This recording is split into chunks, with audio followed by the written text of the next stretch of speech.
we will review a post titled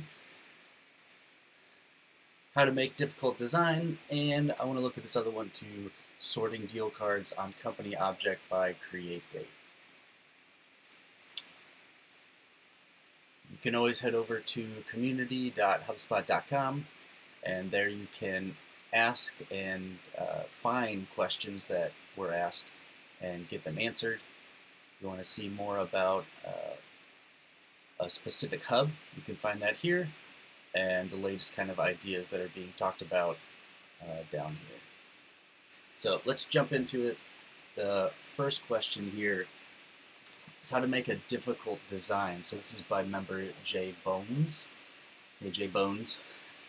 So this question reads something about designing a company department location. So we're looking here, room and persons working there. And so right away I was expecting something about web design. I was expecting something about designing a page or a difficult layout or theme or template, something to that effect. What I'm now taking after I read through this was it's kind of like an architecture design, like kind of architecting the setup of the portal so that all of these are represented. And so then there's some dependencies here on how this company is set up. And so wanting to represent a company, a real life company, in the way it operates inside HubSpot is a common thing. How do you show, represent, and then attribute what it is going on in the real world digitally so then you can run analytics, reports, track, what have you? And so this makes a lot of sense. What then the details get into are these departments and then locations.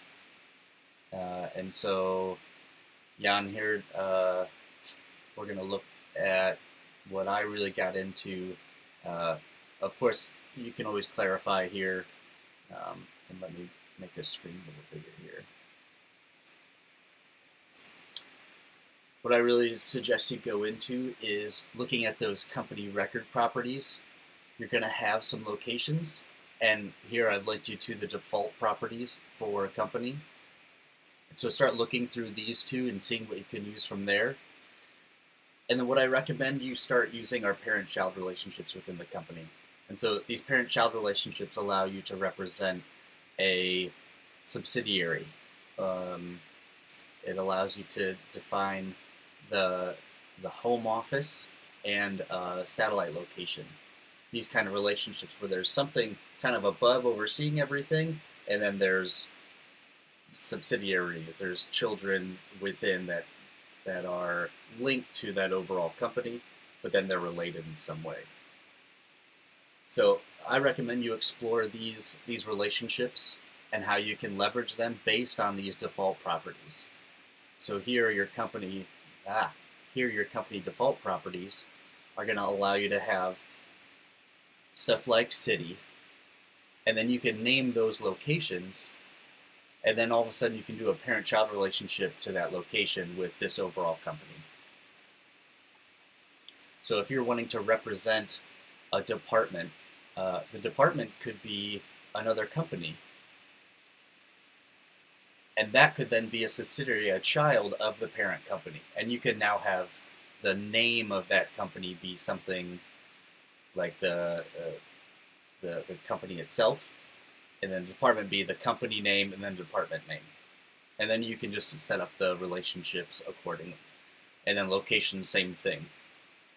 You're now making the location within the department. Or a location could be one of your properties. That's probably the direction to go here once you get down to location. And then same thing with rooms. You're just making those as properties and what are already available. So I would have a room property, and then all the options be A, B, C, D. And then on that location, you're choosing A and B. Since room is a property, you can now choose whichever one. And then if it changes and you want to change the names, later you can go in and change them. You could even restrict these properties so that people can't edit them. You could just edit them yourself. So that's my recommendation here, these default properties and then parent-child relationships. You'll be able to accomplish this kind of representation of company, department, and then locations and those rooms at those locations. All right, the people working there is then going to be maybe a map.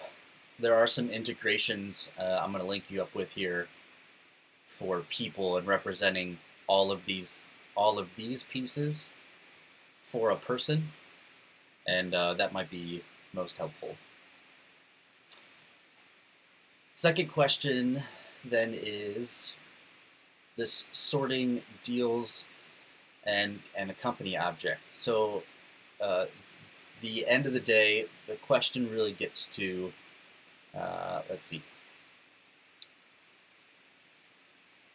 right here. HubSpot creates company IDs upon import of, so that being said, does anyone know the logic of how HubSpot creates object IDs upon import of records? So it is a random, they do know, HubSpot knows. They have not published it, and the post that I read was the intention is to not publish it, rather to keep that as something you can't depend on, as a way of them being attributed or generated. And so that as a random number that comes through, then the rest of what you do needs to be dependent on what is published. And so that's the direction at the time of this video that HubSpot has said they want to move. And so even though this is the question and the answer is no, there isn't a documented generator of those IDs and then assignment of those generated IDs, what your question really gets to here is getting a deals with object, orders deals with a card on the HubSpot object ID. So the object in your question here are companies. And what I'm understanding is that you have multiple deals on a company. In addition, you want those deals to show up in a particular order. And so we have these companies, we have all these deals, and you're wanting to import them. You're wanting to import thousands of deals. Totally get it. Thousands of deals. All right, so let's jump down here. My recommendation is that you walk through this process. And basically what you're getting to is you're going to upload the companies, and that's going to generate the ID from HubSpot for those companies. Once you have that, then export those companies, and now associate the first grouping of deals with the companies, and then upload those deals, the first grouping, the deals you want to be at the top, the deals you want to be first, and then repeat that. Your second grouping, the next deal down, deal 2 that you want to show up, for whatever company it is, right? For all the companies, deal 2, if they have 2 deals, now do an upload of group 2 of deals, and it'll come up the second deal. Group 3, group 4, group 5. So you have a complete list of all of your IDs for all the companies. Once you export those IDs, you can now associate groups of deals with it and then upload that group. And so you'll just go one by one with the entire grouping, right? This is for all companies. So let's say you do have 8,000. My guess would be, well, there's going to be some mixed bag, but let's say hypothetically there's 2,000 deals that you want to be first. So that would be your first upload, is those 2,000 deals that will show up first for those companies.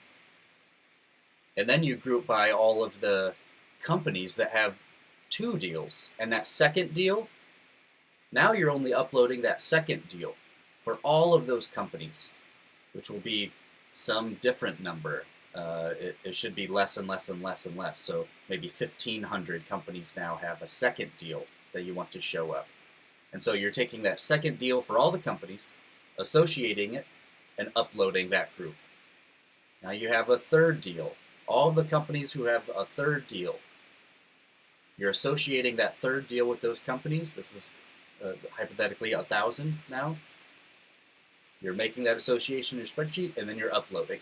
And so you grouping by the deal that you want to show up, and then importing each time allows them to show up in succession like you're asking. And so I've wrote the steps down here. If you have any questions, let me know. And that is my recommendation for sorting deals on cards by create date, and that's that 1, 2, 3 deal that you're really looking for. That's all for this episode. Hope that helps.